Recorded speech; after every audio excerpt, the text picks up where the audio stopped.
आज इस वीडियो में हम डिस्कस करेंगे क्वैसी स्टैटिक प्रोसेस के बारे में। आइए हम देखते हैं क्वैसी स्टैटिक प्रोसेस हमारा क्या होता है और उसमें क्या क्या कंडीशन होती हैं। तो आइए देखिए तो जो हमारा ये क्वैसी स्टैटिक प्रोसेस होता है, क्वैसी स्टैटिक प्रोसेस हमारा एक रिवर्सिबल प्रोसेस होता है। कैसा प्रोसेस होता है? रिवर्सिबल प्रोसेस होता है।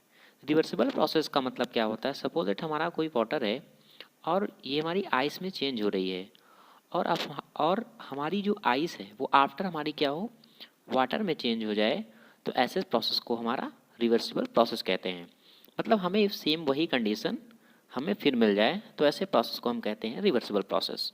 हमारा क्वासी स्टैटिक भी जो प्रोसेस होता है एक रिवर्सिबल प्रोसेस होता है।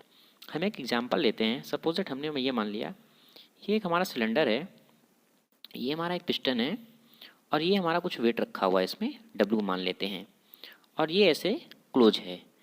और मान लेते हैं जिसमें से गैस है, ये हमारी गैस है और ये हमारा क्या है, एक पिस्टन है, और ये डब्ल्यू है। डब्ल्यू जो है नंबर ऑफ द स्ट्रिप का बना हुआ है, इसमें छोटी छोटी स्ट्रिप लगी हुई हैं। ओके, अब हम देखते क्या हैं। सपोज हम कंडीशन फर्स्ट की बात करते हैं, केस फर्स्ट में क्या हम बात करते हैं, केस फर्स्ट में सपोज दैट हम देखते क्या हैं कि सपोज दैट हम मान लेते हैं कि जब हमारा डब्ल्यू एक तरीके से हम इसको रिमूव कर दें तो हमारा क्या होगा, जो हमारी गैस होगी, गैस क्या होगी हमारी, ये एक्सपेंस हो जाएगी, पूरी एक्सपेंड हो जाएगी और ये जो हमारा पिस्टन है पूरा ऊपर पहुंच जाएगा। कहने का मतलब अगर हम पीवी डायग्राम देखें, ये पी है और ये हमारा क्या है, वी है। तो हमारा क्या है कि जब हम पीवी डायग्राम बनाते करेंगे, ये हमारा वन पोजीशन है और ये हमारा क्या है, टू है, इसको वन मानते हैं, टू। तो हमारा जो ग्राफ बनेगा कुछ इस तरह होगा। तो जो हमारी जो स्टेट होगी वो हमें मिलेगी नॉन इक्विलिब्रियम स्टेट। ठीक, इस स्टेट को हम कहते हैं नॉन इक्विलिब्रियम स्टेट, जब हमारा वेट जो है पूरी तरीके से रिमूव कर दिया जाए। अब हम केस सेकंड की बात करते हैं। केस सेकंड में हमारा क्या होता है, सपोज दैट हमारा ये P और ये V है, P और ये V। ओके, जो हमारा ये वेट था, ये जो हमारा वेट था, इसमें हमने क्या किया, जो नंबर ऑफ द स्ट्रिप का बना हुआ है इसे हम एक एक करके रिमूव करते हैं। तो हमारा ग्राफ जो हमें मिलता है, सपोज दैट हमने ये हमारा 1.1 है और एक पॉइंट हमने मान लिया 2 है। तो जब हमने एक स्ट्रिप रिमूव करी तो हमारा ग्राफ कुछ ऐसा थोड़ा सा चेंज हुआ। एक लग रहा है कि हम बिल्कुल ही स्टैटिकल है, स्टैटिक पोजीशन पे है, बट बहुत नॉर्मली चेंज हो रहा है। फिर हमने एक स्ट्रिप रिमूव की, फिर ऐसे मिल गया हमें ग्राफ। मतलब हम जब धीरे धीरे जो स्ट्रिप है वेट का जब रिमूव करते हैं तो हमें ग्राफ इस तरह का कुछ मिलता है। तो हमें जो ग्राफ है, ये हमारा जो ग्राफ हमें मिलता है वो हमारा कैसा होता है, इक्विलिब्रियम स्टेट का होता है। तो जो हमें इक्विलिब्रियम स्टेट मिलती है इसे हम कहते हैं क्वैसी स्टैटिक प्रोसेस। इस प्रोसेस में क्या होता है, स्टैटिक्स, स्टैटिक्स का मतलब क्या होता है, रुका हुआ। जो हमारा प्रोसेस होता है वो बहुत ही स्लो मोशन में होता है। कहने का मतलब ऐसा है जैसे कि हमारी जो प्रोसेस है वो इक्विलिब्रियम स्टेट में है। तो ऐसे प्रोसेस को हम कहते हैं quasi static process. Thank you watching this video. Like करें और सब्सक्राइब करें। वह कह रहा है कि energy is a property of A system. हमें प्रूव करना है, दिखाना है कि energy is a property of A system. ये कुछ क्वेश्चन समझ में नहीं आ रहा है कि इसमें आखिर प्रूव क्या करना है। कहने का मतलब हमें दिखाना है कि हमारी जो एनर्जी है एक तरीके से हमारा पॉइंट फंक्शन है जो हमारा शो कर रहा है, उसकी प्रॉपर्टी को हमें बताना है कि सिस्टम कैसे वर्क करता है। तो इसके लिए हम क्या करेंगे, इसको प्रूव करने के लिए हमने क्या किया, एक क्लोज सिस्टम को कंसिडर किया। जो हमारा क्लोज सिस्टम है वो चेंज कैसे हो रहा है, एक 1 और 2 मैंने पॉइंट कंसिडर किए। एक हमारा इनिशियल पॉइंट हो गया, एक हमारा फाइनल पॉइंट हो गया। ये कमिंग कैसे है, 1 to 2 से ए पाथ से जा रहा है, और जो ओरिजिनल स्टेट इसकी थी और हमारा जो बैक हो रहा है ओरिजिनल, वो हमारा कैसे है 2B1, 2C1 एंड 2D1। तो हम देखते हैं हम इसको प्रूव करते कैसे करते हैं। अब देखो, हमने एक साइक्लिक प्रोसेस हमारा पता है, हमारा साइक्लिक प्रोसेस कैसे चल रहा है, जो हमारा साइक्लिक प्रोसेस चल रहा है वो कैसे चल रहा है, 1A2 1A2 एंड B1। हमारा क्या एक तरीके से साइक्लिक प्रोसेस है, इसे हम क्या करते हैं, साइक्लिक प्रोसेस कहते हैं। इसके बेसिक भी मैंने ऑलरेडी डिस्कस किया कि हमारा साइक्लिक प्रोसेस क्या होता है, नॉन साइक्लिक प्रोसेस क्या होता है, पॉइंट फंक्शन क्या होते हैं, पाथ फंक्शन क्या होते हैं, सारी चीजें मैंने ऑलरेडी डिस्कस किया है। अब अगर हम इसमें फर्स्ट लॉ अप्लाई करें, फर्स्ट लॉ, तो हमारा क्या होता है, delta q equal to delta डब्ल्यू, ये हमारा फर्स्ट लॉ कहता है। अगर हम इसको लिखें इस तरीके से लिख सकते हैं, delta Q minus delta D equal to W, W equal to 0। और अब हम देखें जो हमारा 1 से 2 पाथ चल रहा है, 1 से 2 के लिए, यानी 1 से 2 के लिए ए के लिए, तो डेल्टा क्यू माइनस डेल्टा डब्ल्यू प्लस 2 to 1 बी पाथ से जो जा रहा है, तो 2 to 1 b delta Q minus delta डब्ल्यू इक्वल टू 0। ये हमारा हो गया सिमिलरली साइक्लिक 1 के लिए। सिमिलरली हम बात करेंगे सी के लिए और डी के लिए। जब सी के लिए डी के लिए जो हमारा कमिंग पाथ आ रहा है ए से 1 के लिए यही होगा, सिर्फ हमारा चेंज क्या होगा 2 से 1 के लिए सी के लिए और 2 to 1 हमारा जा रहा है जो डी के लिए होगा। ओके, तो इस तरीके से हमने लिखा 1 to 2 सेम रहेगा ए के लिए डेल्टा क्यू माइनस डेल्टा डब्ल्यू, प्लस सी पॉइंट के लिए सी के लिए पाथ के लिए 2 to 1 delta Q minus delta डब्ल्यू इक्वल टू 0। फिर बात करेंगे डी के लिए, सेम सिमिलरली मैंने इसको भी डी के लिए साइक्लिक प्रोसेस जो चल रहा था मैंने लिख दिया। अगर हम देखें, अगर हम इस तीनों इक्वेशन को कंपेयर करते हैं तो क्या लगता है, देखो ये पॉइंट सबके लिए सेम है, हमारा चेंज क्या हो रहा है यानी हम ये और ये पॉइंट हमारा क्या तीनों इक्वल होंगे, यानी 2 to 1 बी के लिए और 2 to 1 सी के लिए तीनों हमारा क्या इक्वल है। जब इक्वल हैं कहने का मतलब जो इनिशियल और हमारी जो फाइनल स्टेट है वो हमारा क्या एक तरीके से हमारा पॉइंट फंक्शन है, क्योंकि हमारा जो वैल्यू वो सब में क्या आ रहा है कांस्टेंट आ रही है, ये वैल्यू हमारी क्या है कांस्टेंट है। तो इस तरह से ये हमारा शो हो रहा है कि जो हमारा पॉइंट है वो डिपेंड किस में कर रहा है, इनिशियल और फाइनल स्टेट पे डिपेंड कर रहा है, उससे पाथ पे तो डिपेंड कर नहीं रहा। जब ये इनिशियल और फाइनल स्टेट पे तो हमारा इस तरीके से फंक्शन हमारा क्या कहलाएगा पॉइंट फंक्शन कहलाएगा। जब ये हमारा फंक्शन हमारा पॉइंट फंक्शन कहलाएगा तो हमारा प्रूफ हो गया कि हमारा जो प्रॉपर्टी ऑफ ए सिस्टम, यह हमारी क्या शो कर रही है, energy is a property of A system, ये हमारी क्या है प्रॉपर्टी ऑफ द सिस्टम है। तो इस तरीके से आपको इस क्वेश्चन को इस तरीके से प्रूफ करना है। अब देखो 1 to 2 हम डायरेक्टली लिख दिया, delta Q minus W energy of the system हमारा हो गया। पूरी क्वेश्चन हमारी क्या कहलाती है, इसको हम क्या लिख सकते हैं, यू लिख सकते हैं energy delta u, delta u equal to delta Q minus delta डब्ल्यू। अब इस तरीके से डेल्टा क्यू इक्वल टू क्या निकल गया डी यू और प्लस डेल्टा डब्ल्यू, ये हमारा क्या हो गया, ये हमारी एनर्जी की इक्वेशन आ गई और हमारे प्रूफ हो गया कि एनर्जी हमारी एक तरीके से क्या है प्रॉपर्टी ऑफ द सिस्टम है और डिपेंड किस में कर रही है इनिशियल और फाइनल स्टेट पे। जो इनिशियल और फाइनल स्टेट पे डिपेंड करती है वो फंक्शन हमारा कैसा होता है पॉइंट फंक्शन होता है। तो इस तरीके से दोस्तों इस क्वेश्चन को हम वो क्या है हम बात करेंगे कि एवोगैड्रो लॉ क्या होता है, बॉयल्स लॉ क्या होता है और चार्ल्स लॉ हमारा क्या होता है। ओके, 1 by 1 दोस्तों हम एक ही डिस्कस करेंगे। जो हमारी दोस्तों बीटेक में हमारा जो 3rd सेमेस्टर में है वो हमारा 3 ही लॉ इसमें दिया गया है, उसको हम पहले बात करते हैं कि हमारा एग्जाम में पूछा भी जा सकता है। ठीक है, तो बात करते हैं हमारा एवोगैड्रो लॉ क्या होता है, बॉयल्स लॉ क्या होता है और चार्ल्स लॉ क्या होता है। फर्स्टली हम बात करेंगे एवोगैड्रो लॉ के बारे में कि एवोगैड्रो लॉ ने क्या बताया था। एवोगैड्रो लॉ का दोस्तों 2 स्टेटमेंट है जो एक ही तरीके के है, बट मैंने दोनों स्टेटमेंट लिखा है कि आपको एग्जाम में लिखने में आसानी हो। क्या लिखा हुआ है पहला स्टेटमेंट हमारा क्या कर रहा है कि equal volume of all gases at a specified temperature and pressure contain equal number of molecules. कहने का मतलब कोई भी हमारा सिस्टम है, मैंने मान लिया ये हमारा कोई सिस्टम है। ओके, अभी इसका जो टेम्परेचर है और हमारा प्रेशर है वो क्या है एक तरीके से हमारा कांस्टेंट है। ठीक है, अगर इक्वल वॉल्यूम, इसका वॉल्यूम क्या है इक्वल है, सपोज दैट इस सिस्टम का भी वॉल्यूम क्या है, इस सिस्टम का भी वॉल्यूम हमारा क्या है इक्वल है टेम्परेचर पे और प्रेशर पे। ठीक है, तो इसके जो मॉलिक्यूल्स होंगे ना वो सेम होंगे, यानी जिसमें अगर 10 मॉलिक्यूल्स हैं तो इसमें भी एक तरीके 10 मॉलिक्यूल्स हैं। ठीक है, मैंने मान लिया इसमें भी 10 मॉलिक्यूल्स हैं, इसमें भी 10 मॉलिक्यूल्स हैं, ये कह रहा है। ठीक है, ये हमारा एवोगैड्रो लॉ कह रहा है। कहने का मतलब एक चीज हम और भी कह सकते हैं, कहने का मतलब अगर इसका हम वॉल्यूम चेंज कर दें, वॉल्यूम को चेंज कर दिया, सपोज दैट हमने वॉल्यूम को इसको चेंज कर दिया, v को हमने क्या कर दिया चेंज कर दिया, इसको अभी हमारा क्या था ये v1 था और हमारा ये भी v1 था। अगर हम v1 मान लिया और इस सिस्टम को भी मैंने v2 कंसिडर कर दिया, यानी वॉल्यूम हमने इसका क्या कर दिया चेंज कर दिया एज ए स्पेसिफाइड टेम्परेचर और प्रेशर पे, तो क्या होगा इसके जो नंबर ऑफ मॉलिक्यूल्स हैं वो भी क्या हो जाएंगे चेंज हो जाएंगे। यही तो कहने का मतलब इसका। ठीक है, तो ये समझ में आपको आ गया होगा। ठीक है, अब नेक्स्ट इसका क्या कह रहा है कि Avogadro law state that the volume occupied by an ideal gas, हमने गैस कैसे कंसीडर किया, इसमें आइडियल गैस कंसीडर किया हुआ, ठीक है, is directly proportional to the number of molecules of a gas present in a container. कहने का मतलब एक हमने कंटेनर कंसीडर किया, अगर जो इसका वॉल्यूम होगा ना, जो आइडियल गैस में भरी हुई है, जो इसका वॉल्यूम ऑक्यूपाई कर रही है ये गैस, वो क्या होगा, वो डायरेक्टली प्रोपोर्शनल होगा और उस वैल्यू में जो भी इसमें मॉलिक्यूल्स होंगे, यानी directly proportional to the n. कहने का मतलब अगर हम वॉल्यूम को इंक्रीज करते हैं तो नंबर ऑफ मॉलिक्यूल्स हमारा क्या हो जाएंगे, बढ़ जाएंगे। वही मैं यहाँ बता रहा था कि वॉल्यूम हमारा चेंज हो रहा है तो नंबर ऑफ मॉलिक्यूल्स हमारे क्या हो रहे हैं, चेंज हो रहे हैं, तो इसलिए हमारा कहलाता है v is directly proportional to the n. अगर हम एन को कांस्टेंट को हटा रहे हैं, प्रोपोर्शनलिटी को हटा रहे हैं, तो के हमने कांस्टेंट किया, v upon n equal to the के।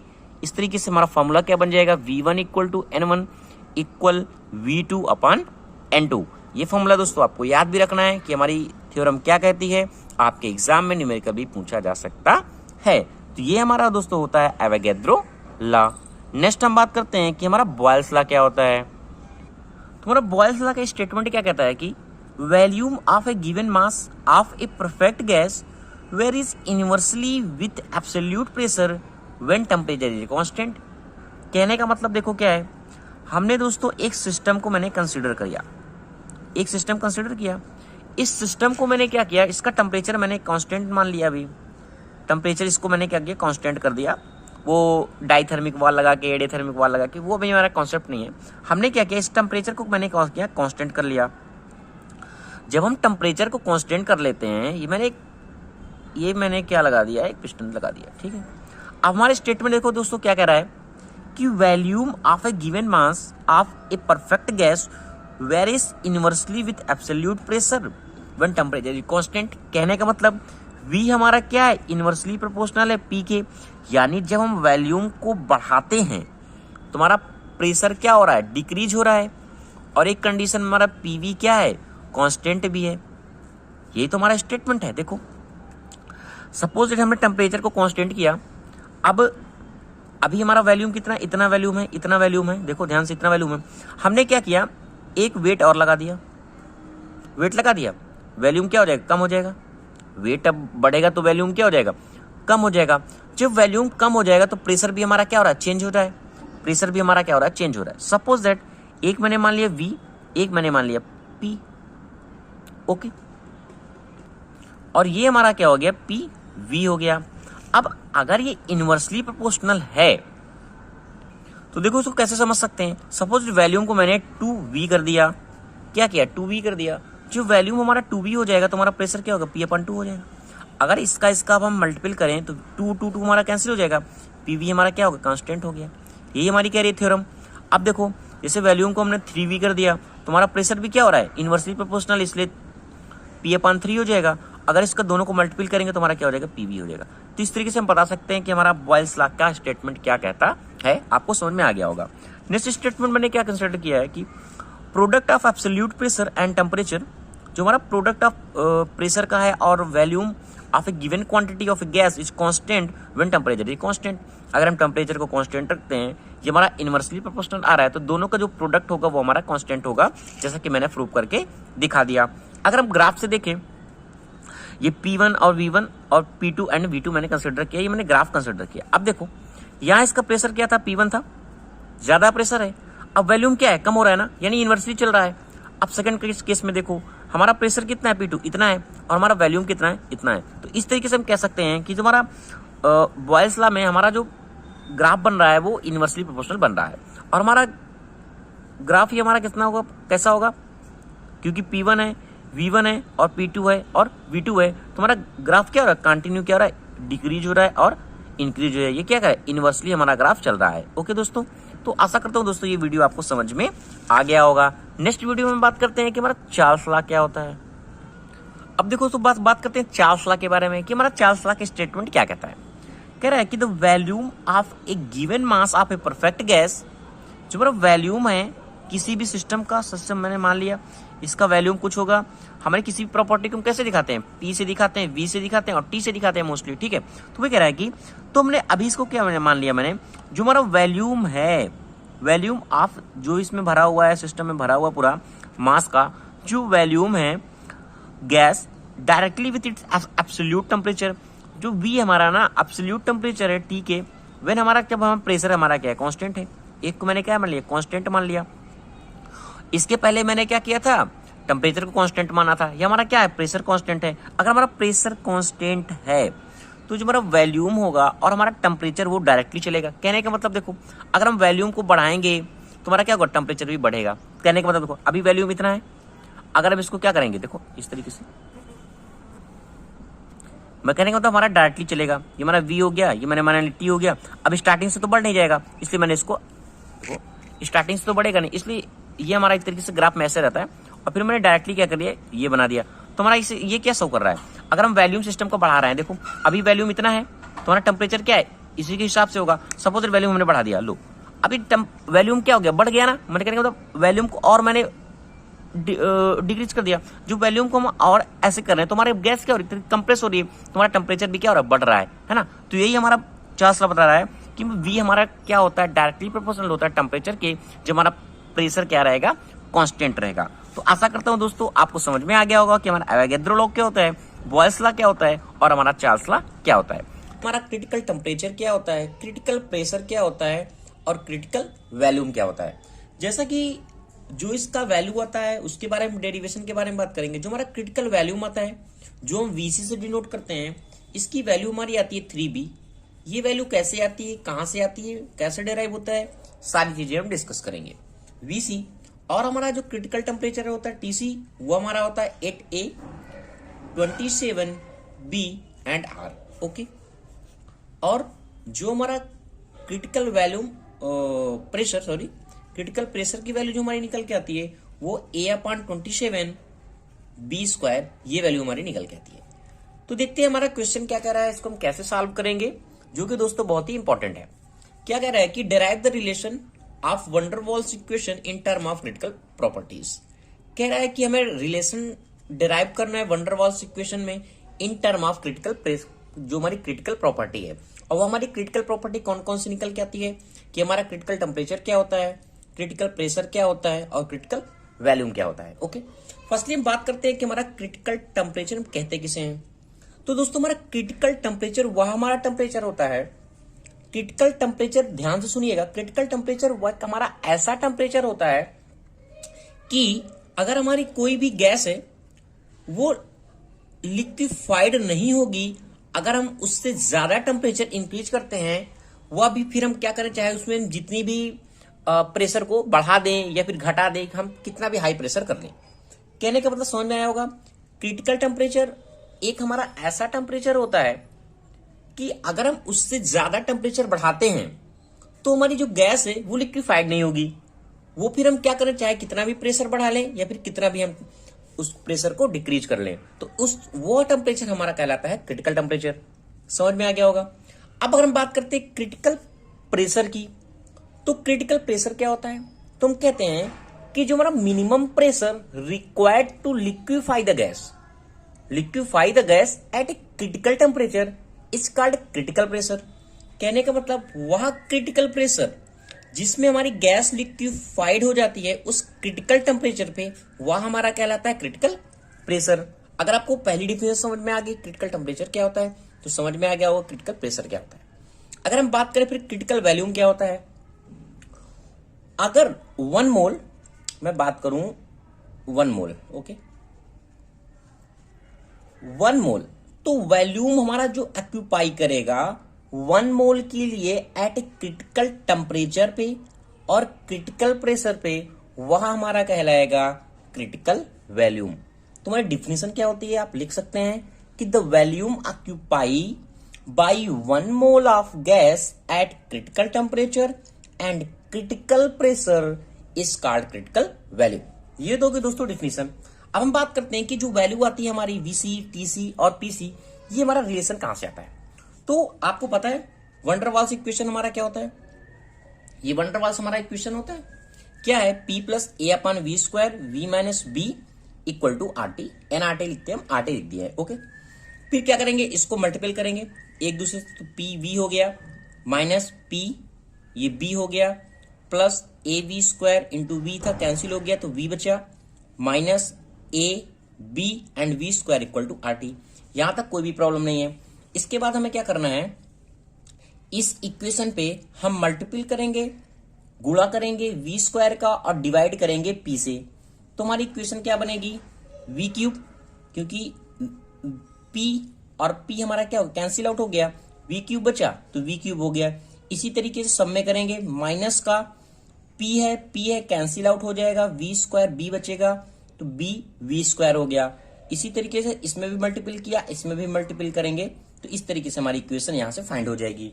यहां भी मल्टीपल किया तो वी स्क्वायर अपन पी हो गया आर टी के साथ में। ओके, तो दोस्तों ये इक्वेशन हमें फाइंड हो गई। अब हमें फाइंड क्या करना है कि हमारा क्रिटिकल टेम्परेचर कितना होता है और क्रिटिकल प्रेशर क्या होता है। तो टी की जगह मैंने टीसी को पुट कर लिया और पी की जगह मैंने पीसी को मान लिया। तो v cube as it is रहेगा, बी वी की जगह हमें क्या करना है, वी स्क्वायर रहने देना है, सिर्फ हमें चेंज क्या करना है टी को और पी को। तो टीसी कर दिया, इसको इस साइड ले लिया तो माइनस के साइन के साथ आ गया, plus a v p c minus a b and PC, क्योंकि पी की जगह में पीसी वैल्यू पुट कर दिया। यहां तक ऐसा मैंने कर दिया।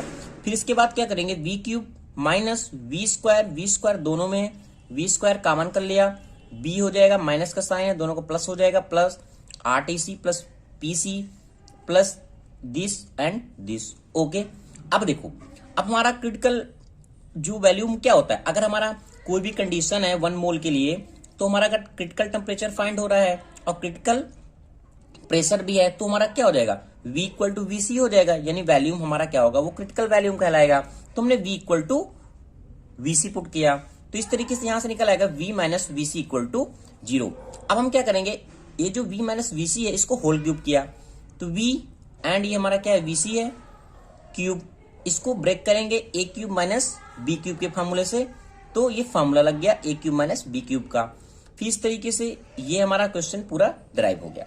ठीक है दोस्तों, वीडियो को आगे बढ़ाने से पहले आपसे रिक्वेस्ट है, अगर आप चैनल पे नए हैं तो चैनल को जरूर सब्सक्राइब कर लें। अब देखो दोस्तों, यहां तक करने के बाद ये अब हम क्या करेंगे, एक हमारी इक्वेशन यहां से ये मिल गई, एक इक्वेशन हमें ये फाइंड हो गई। ठीक है, अब हम क्या करेंगे, इस दोनों इक्वेशन को कंपेयर करते हैं। ये वी क्यूब है, ये वी क्यूब है, इसको मैंने कैंसिल कर दिया। अब देखो हमें, अब यहाँ वी स्क्वायर है ना, अब वी स्क्वायर का टर्म देखो किसमें है, ये वी स्क्वायर का है, यानी ये और ये हम कंपेयर कर सकते हैं। तो v square equal to 3VC equal to b plus RTC upon PC, ये मैंने ऐसे लिख दिया। ओके, अब आते हैं नेक्स्ट में AV अपॉन पीसी। अब वी किसमें है, अब ये वी इसमें है ना, 3VC स्क्वायर एंड वी, तो इस तरीके से 3VC square equal to AV upon PC किया। अब ये क्या है, AB अपॉन पीसी, कांस्टेंट ये है हमारा V3C, ये V3C equal to AB upon PC.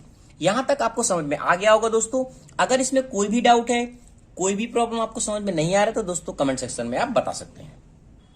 अब देखो दोस्तों, अब क्या है, यहां से हमने अगर इस इक्वेशन को और इस इक्वेशन को हम क्या करें, डिवाइड कर दें तो क्या होगा, यहां से देखो 3VC square equal to v cube and ये डिवाइड किया दोनों इक्वेशन को। जब दोनों इक्वेशन को हम डिवाइड करेंगे तो हमारा A upon PC and AB equal to PC निकल के आ जाएगा। और हमारा यहां से ये टर्म एक VC बचेगा और यहां से हमारा पीसी कैंसिल हो जाएगा, ये B बचेगा और A और A कैंसिल हो जाएगा, तो यानी VC इक्वल टू हमारा 3B निकल के आ जाएगा, जो हमारा कहलाएगा क्रिटिकल वैल्यूम। ओके, ये हमारी क्रिटिकल वैल्यूम की वैल्यू आ गई कि VC इक्वल टू हमारा 3B होता है।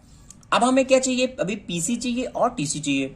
अब हमें ये इक्वेशन हम आ गई थी ऑलरेडी, देखो 3VC equal to A upon PC.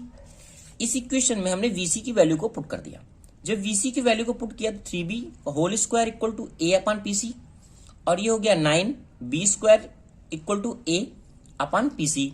अब यहां से हमें पीसी का वैल्यू चाहिए तो पीसी इक्वल टू हमारा कितना निकलेगा, A अपॉन 27B स्क्वायर। यही हमारा कहलाता है क्रिटिकल प्रेशर।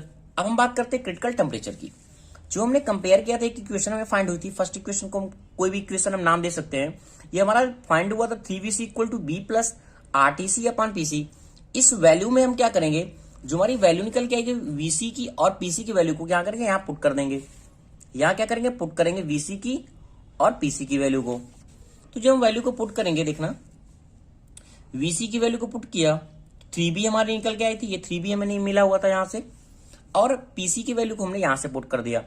तो जो वैल्यू दोनों को पुट कर देंगे, तो इसको सॉल्व करेंगे दोनों को, तो हमारा जो टीसी का टेम्परेचर निकल के आएगा, क्रिटिकल टेम्परेचर, वह कितना होगा 8A इक्वल टू 27BR। तो इस तरीके से दोस्तों हमारा क्वेश्चन सॉल्व हो गया, जो हमारा कह रहा था कि derive the relation van der Waals equation relation in term of critical property. जो हमारी क्रिटिकल प्रॉपर्टी निकल के आई थी वीसी, टीसी और पीसी। डिस्कस करेंगे जीरोथ लॉ ऑफ थर्मोडायनेमिक के बारे में।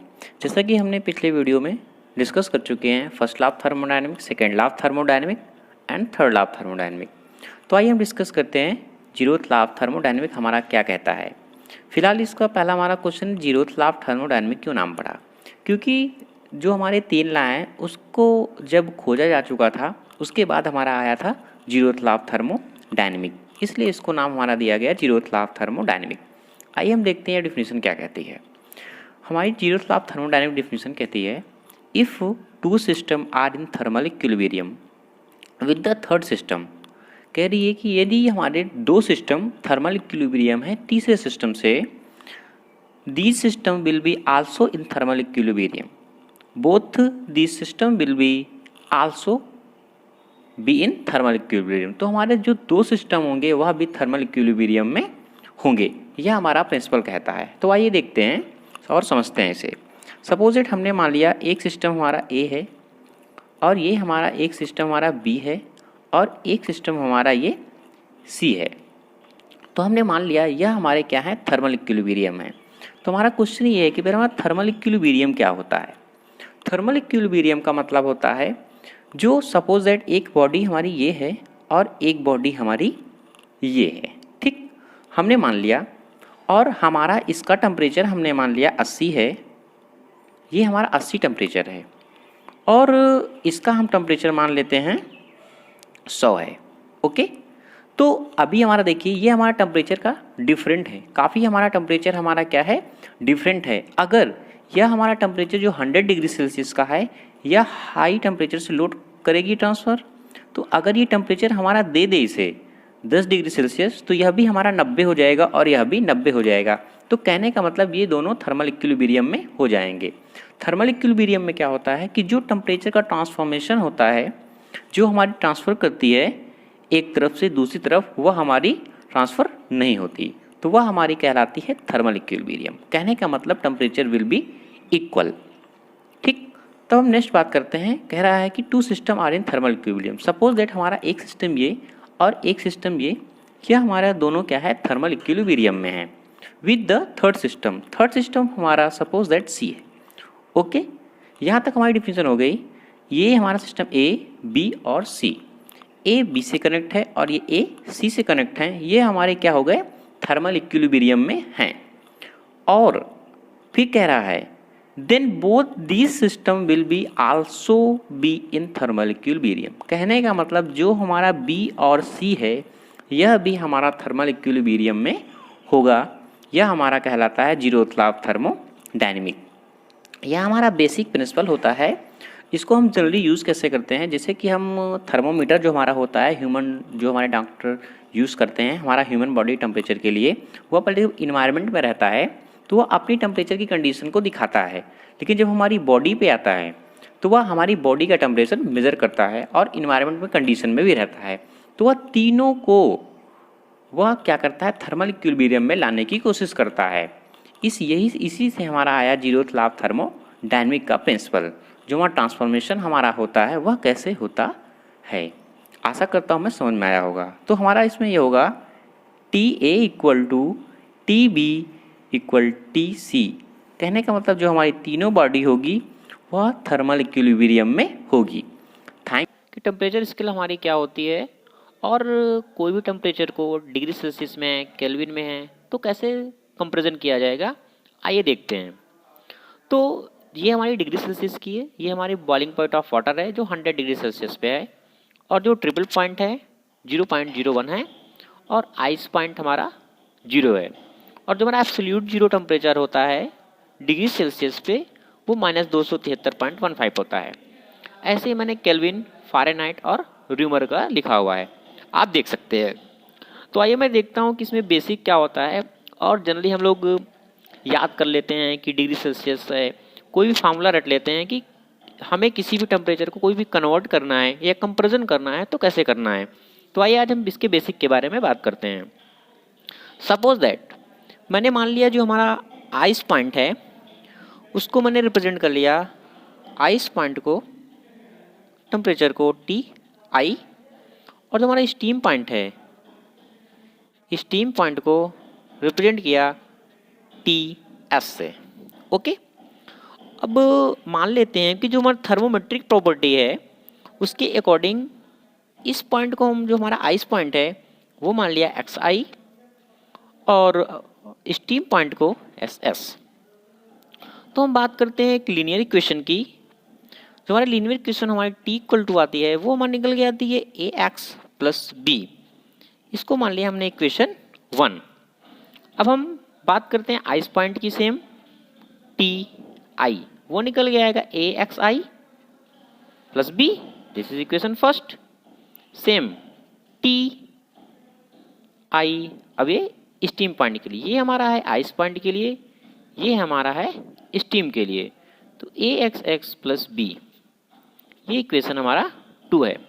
अब अगर हम दोनों इक्वेशन को सॉल्व करते हैं तो ये हमारी जो वैल्यू निकल के आएगी ए की, सब्ट्रैक्ट करेंगे 1 और 2, बी भी कैंसिल आउट, तो ए की वैल्यू जो निकल के आएगी T S minus T I X S minus X I. Okay, अब हम यहाँ से फाइंड करते हैं बी की वैल्यू। अगर हम बी निकालेंगे तो ये हमारा निकल के आता है T I minus A X I.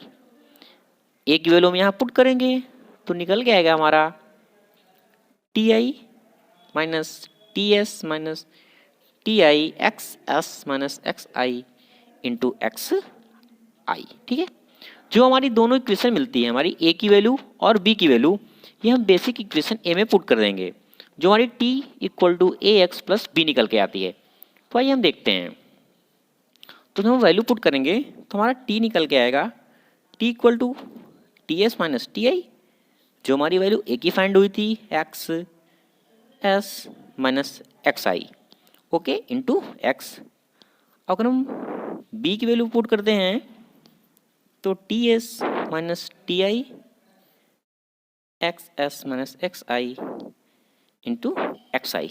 Okay, अगर हम नेक्स्ट बात करें, इसको अगर हम आगे सॉल्व करते हैं तो हमारी जो टी वैल्यू निकल के आई, हमने क्या किया, टी आई को ले लिया। अब हम देखते हैं यहाँ एक्स आई और यहाँ टी एस माइनस टी आई सेम है, तो हम इसको हम कॉमन ले लेते हैं। तो T S minus T I तो हमारा निकल के आ रहा है X minus X I into X S minus X I. Okay, अब हमने जो माना था, अब हम बात करते हैं जो हमारा आइस पॉइंट है, इस पॉइंट पे जो हमने लिया था, जो हमारा आइस पॉइंट है वो हमारा कितना है 0 डिग्री सेल्सियस, और जो हमारा स्टीम पॉइंट है, बॉइलिंग पॉइंट, वो हमारा है 100 डिग्री सेल्सियस। तो हम यहाँ वैल्यू पुट करेंगे टी आई, हमारा आइस पॉइंट है वो हमारा 0 डिग्री सेल्सियस है। ओके, और हम बात करते हैं हमारा जो टी एस है, स्टीम पॉइंट है, वो हमारा है 100 डिग्री सेल्सियस। तो अगर हम ये दोनों वैल्यू पुट करेंगे तो हमारा निकल के आएगा टी, अब हम डिग्री सेल्सियस को डिनोट करते हैं, ये निकल के आएगा हमारा 0, ये 0 हो गया हमारा, और ये हमारा है 100 माइनस 0, अब ये निकल गया है X minus X I S S minus S I. Okay, तो हम टी 0 से निकल के आता हमारा 100 into x minus S I and x S minus X I. Okay, तो हम देखते हैं कि हमारा टी डिग्री सेल्सियस अपन कितना आया 100 into x minus S I S S minus S I. तो ये हमारा होगा डिग्री सेल्सियस के लिए। अब हम सेम इक्वेशन को, जो हमारी ये फाइंड हुई थी, इसी इक्वेशन में हम वैल्यू पुट कर सकते हैं, किसके लिए, फ़ारेनहाइट के लिए। अगर हम रिलेशन देखना चाहें फ़ारेनहाइट के लिए, तो हमारा फ़ारेनहाइट का कितना पॉइंट होता है, अभी जैसे मैंने डिस्कस किया था फ़ारेनहाइट के बारे में, कितना होता है 32, और ये है 211.95, तो इसको हम ले लेते हैं 212। तो अगर हम पुट करें तो हमारा जो इस पॉइंट का हमारा टी आई होगा फ़ारेनहाइट के लिए वो हमारा होगा 32 फ़ारेनहाइट। अगर हम टी एस की बात करें इस टीम की तो 212 फ़ारेनहाइट डिग्री फ़ारेनहाइट। अगर हम वैल्यू पुट करते हैं सेम तो T Fahrenheit upon 32 plus 212 minus 32 निकल गया x minus S I X S minus X I. Okay, तो हम देखते हैं ये निकल गया माइनस 32। अगर ये वैल्यू 2 2 0 31 180 ये निकल गया x minus S I S S minus S I. तो हम देख सकते हैं इसमें ये हमारी सेम है ये भी हमारा सेम है तो ये कैंसिल आउट हो जाएगा। तो अगर हम डिग्री सेल्सियस और फ़ारेनहाइट का कंपेरिजन करें तो हमारा यह निकल के आएगा T degree Celsius upon 100 equal Fahrenheit minus 32 180। अगर हम इसको कैंसिल करें कैंसिल 5 तो हमारा जो रिलेशन निकल के आएगा जो हमारा रिलेशन निकल के आता है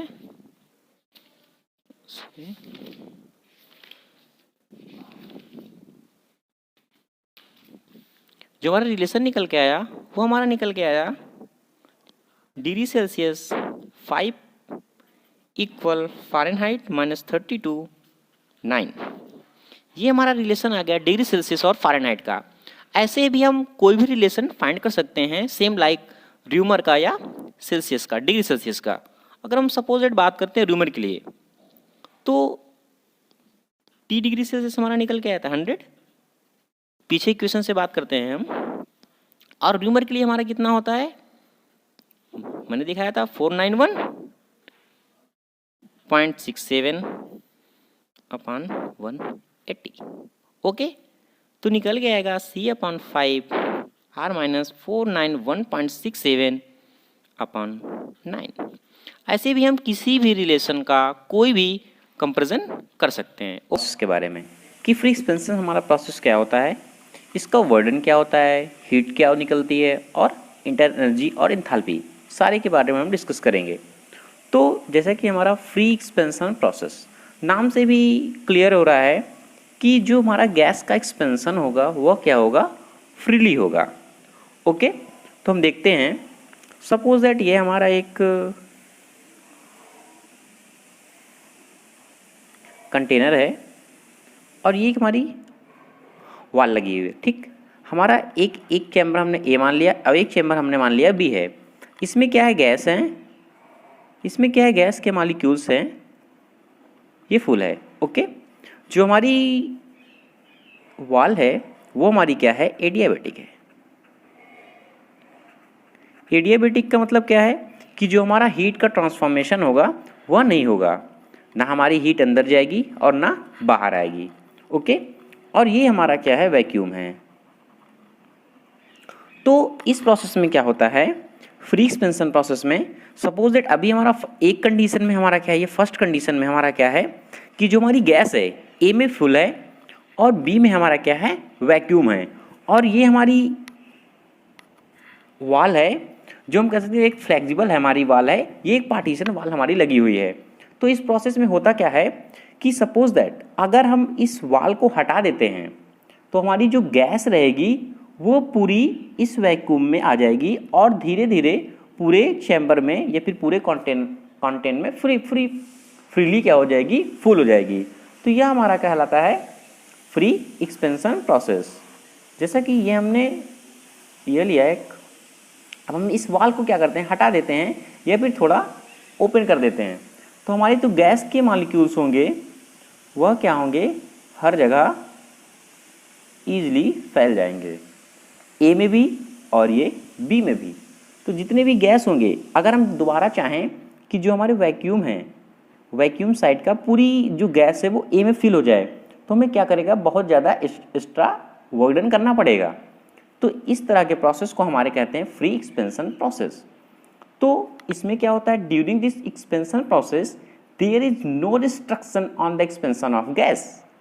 जो हमारी गैस का रिस्ट्रिक्शन होता है ट्रांसफॉर्मेशन की वह नहीं होता and gas is free expand और हमारी जो गैस होती है वो फ्री एक्सपेंड होती है जितनी भी उसको जगह मिलती है, occupies the space which is available. Okay, तो मैं एक शॉर्ट डिफिनेशन लिख दे रहा हूँ।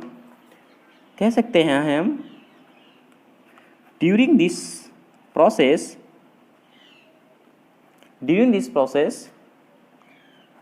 there is no restriction on the expansion, okay, expansion of gas, and gas क्या करेगी, हमारी फ्रीली मूव करेगी। Gas is free expand and जो हमारा स्पेस बचेगा वो क्या होगी, पूरा फिल कर लेगी। तो and occupies the space which is available.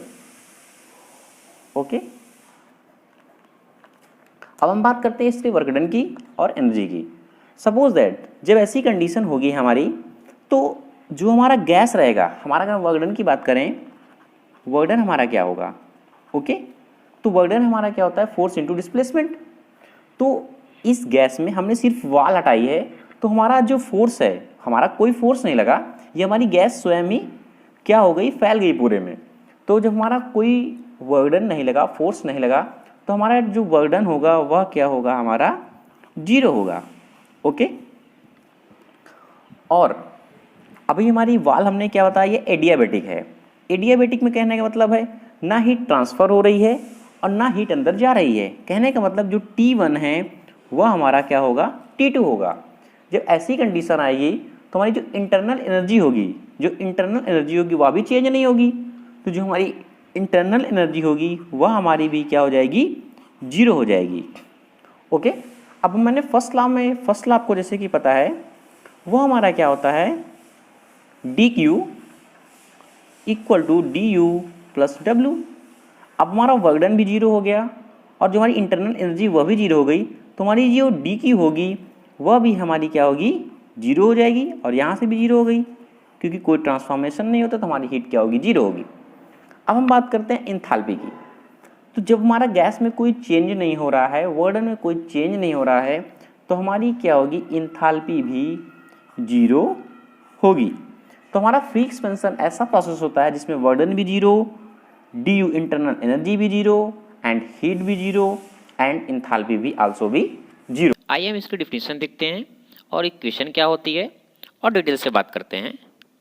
तो आइए हम देखते हैं, फर्स्टली हम डिफिनीशन की बात करते हैं। तो जो हमारा steady flow means that the rate of flow of mass and energy across the control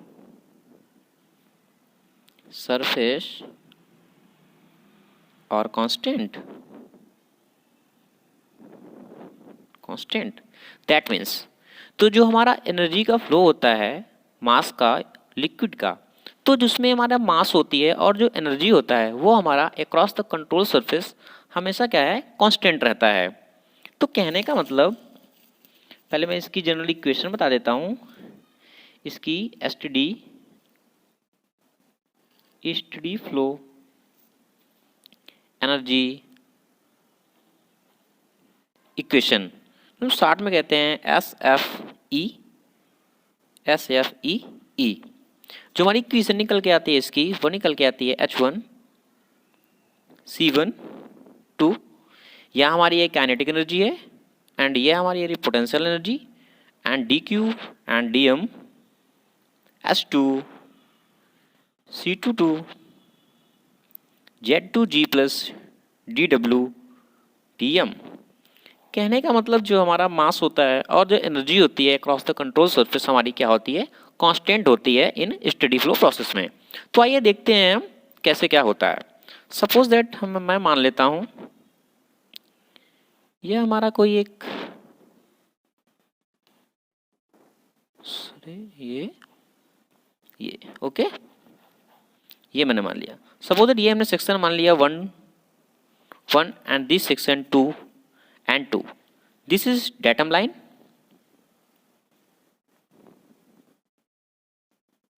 This is datum line. Okay. Suppose that ये मैंने मान लिया हमारा है control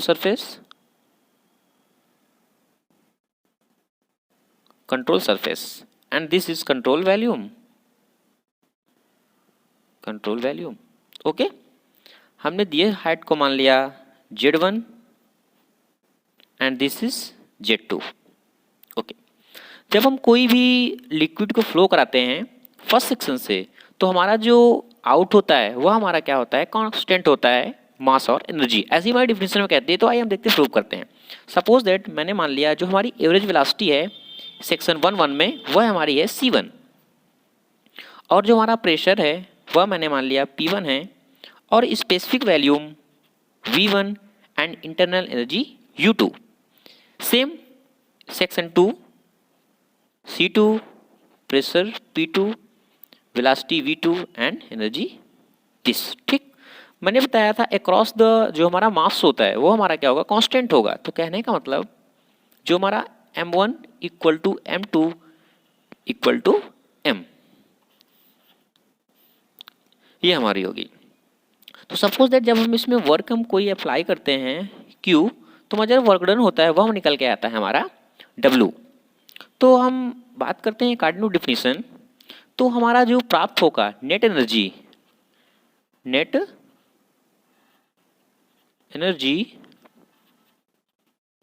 across the boundary equal to जो हमारा लिक्विड क्या होगा, एग्जिट होगा माइनस इनलेट। तो कह सकते हैं हम energy exit minus energy inlet, okay. आइए देखते हैं। तो हमारा जो नेटवर्क डन हमारा प्राप्त होगा वो हमारा होगा Q minus W, then we write Q minus W, और जो हमारी एनर्जी एग्जिट हो रही है वह हम लिखेंगे M U2 plus pressure energy, kinetic energy and potential energy, जो हम लिखते हैं Z2G, minus inlet M U1 P1 V1 and plus 2 plus Z1G। हमारा क्या है, अब यहाँ हम कॉमन लेते हैं। देखिए मैं जो अगर हम इसको हम H लिख सकते हैं, जो हमारी इंथाल्पी होती है वो हमारे में होती है सम ऑफ द एनर्जी। तो U प्लस PV, तो we can write H2 kinetic energy plus potential energy minus M H1 plus this and this. अगर हम इसमें M कॉमन लेते हैं तो हमारा आएगा H2 minus H1, okay. Again plus M C2 velocity difference V2 sorry C1 this common M Z2G minus Z1G Q minus W। अब अगर हम Q जो हमारा Q है इसमें हम क्या करते हैं, और हमारा ये निकल गया Q minus W M S2 minus S2 plus M velocity difference, kinetic energy जो हमारा डिफरेंस आया, और ये हमारा पोटेंशियल एनर्जी का डिफरेंट। यही हमारी कहलाती है steady flow energy equation. Thank you. Order and perpetual motion machine of second order. तो देखते हैं कि perpetual motion machine of first order हमारा क्या कहता है।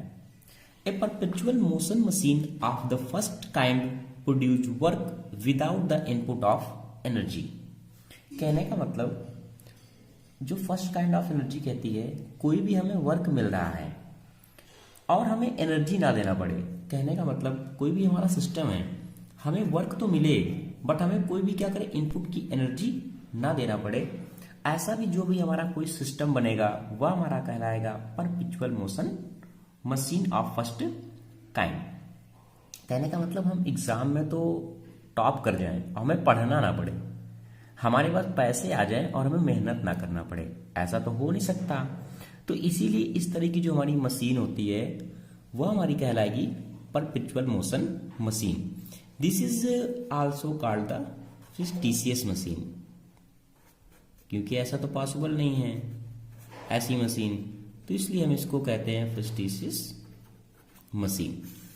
ओके, जो क्या करें, हमें कोई भी इनपुट ना देना पड़े और हमें आउटपुट मिल जाए, ऐसी जो भी हमारी मशीन है वह हमारी कहलाएगी परपेचुअल मोशन मशीन। जो फर्स्ट लॉ को भी क्या करे, रॉन्ग कर दे। फर्स्ट लॉ हमारा क्या कह रहा था, energy can be neither be created not be destroyed but can be transfer from one form to other. ठीक, this is no machine which में supply of work continuously and other energy be consume by machine. Okay, तो इस तरह की हमारी जो machine होगी वह कहलाएगी fictitious मशीन।